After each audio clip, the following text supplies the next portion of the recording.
In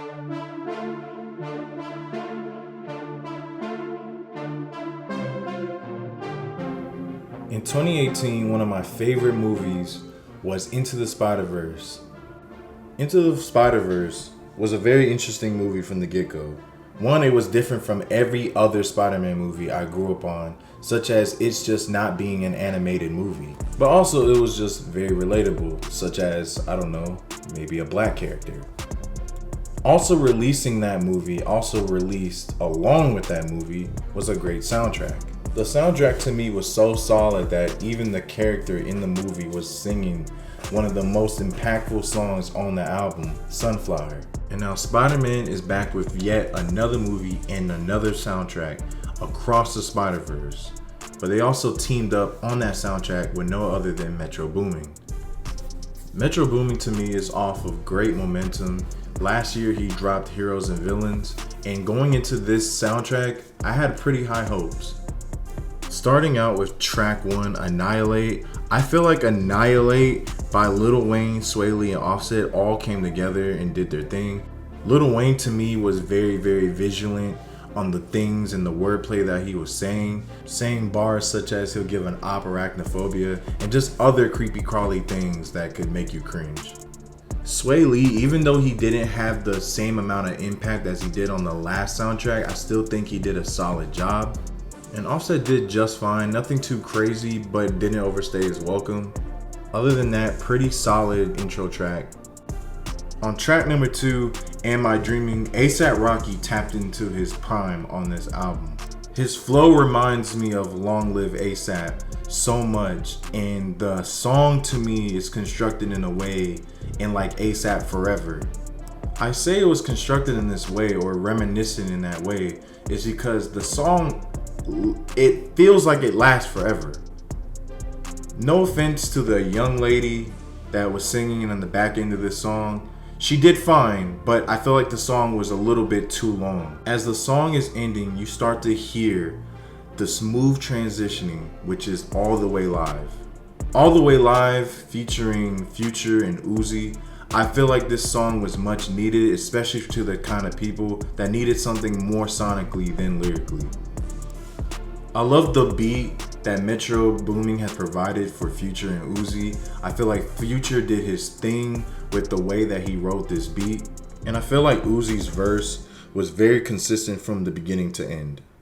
Then we get track number 4, which is Danger featuring Offset and JID. In the beginning of this song, Offset put up a solid effort in the intro, basically hyping up the main event, which is JID. Now, I don't know if this is a hot take for some of you, but I think JID dropped the best verse on this whole entire soundtrack. Just a top tier lyrical performance from JID and just consistently just proving to me that this guy is top 2 in the world. And then we get track number 5, which is Hummingbird by James Blake. In the first 3 minutes of this song is garbage. Metro Boomin, crazy setup for James Blake. This is some nasty work. This is some nasty work from you, Metro. This is some nasty work, bro. James Blake, first off, what is that flow? Gonna see the fast life, all I know. Like, what is that, bro? And then Metro, I gotta get on your head too, because the beat is just, he inspired that flow off of that beat. I'm not gonna spend that much time on it, but basically the first 3 minutes of that song, horrible chemistry between the two, producer and the artist.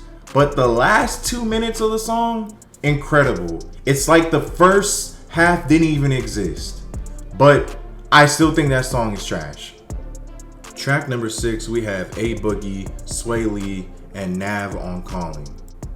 Now, quite frankly with you, I was really interested in how this track would even work. Metro Boomin came together and made a R&B like beat, and Sway Lee in between Nav and A Boogie was really great.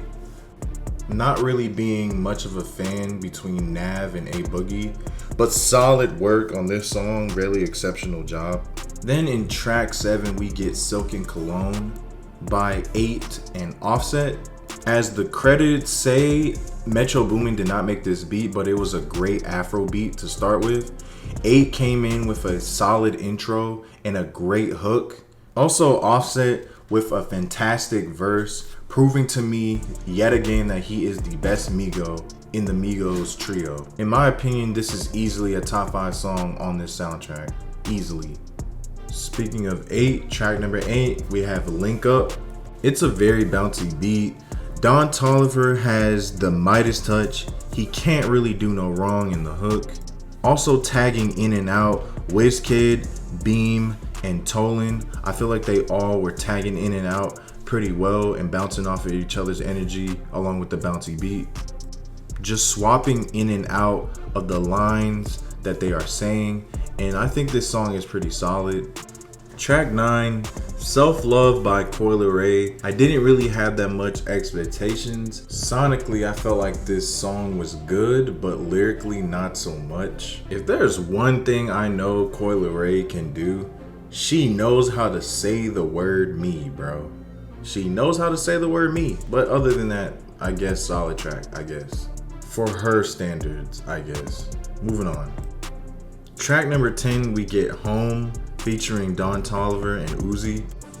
Don opens up with lonely vibe energy. I like the way how Don creeps in with a dark and gloomy vibe to the track.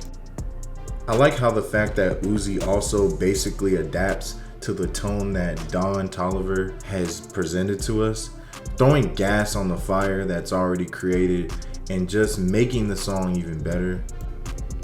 Metro's beat also played a great part in that song as well. Track 11, which is Nonviolent, James Blake did a better job than he did on Hummingbird in my opinion. More consistent and also a great intro with a solid hook.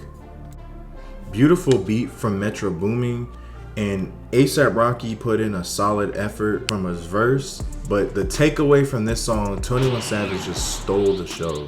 The beat in 21 and the way he just flows into his verse was like a match made in heaven. Altogether, solid track, really not that much complaints here. Track number 12, Giving Up with Don Toliver, 2 Chainz, and 21 Savage. Don Toliver retains the same energy from the previous tracks with the hooks that he is giving is very consistent. 21 Savage and 2 Chainz with the verses they gave, I felt like it was nothing too crazy, but it was still a solid effort. Track number 13, we have Nas Morales. Crazy title. Nas Morales basically comes in, swings from bar to bar as he spits, basically describing what he's doing if he was, Miles Morales, but in a more illustrated way. And then also Metro Boomin adds a nice beat switch, which I thought it was pretty cool. Being the legend that Nas is, I wanted to hear more from him. I feel like Nas cut his rap a little bit too early, considering that we had like a minute left more of the song, nothing but the beat. But I really just wanted to hear more from him. But to basically conclude my thoughts, I think the Across the Spider-Verse soundtrack was pretty good. Do I think it had some of the impact from the last soundtrack they made? Not really, but I think this soundtrack is more consistent than the last one. But that's just me though. Also, instrumental wise, Metro Boomin did his thing, other than like maybe the beginning parts of Hummingbird, but that's also just me. But the final review, final portion, final verdict, Spider-Man x Metro Boomin Across the Spider-Verse, a 7 out of 10.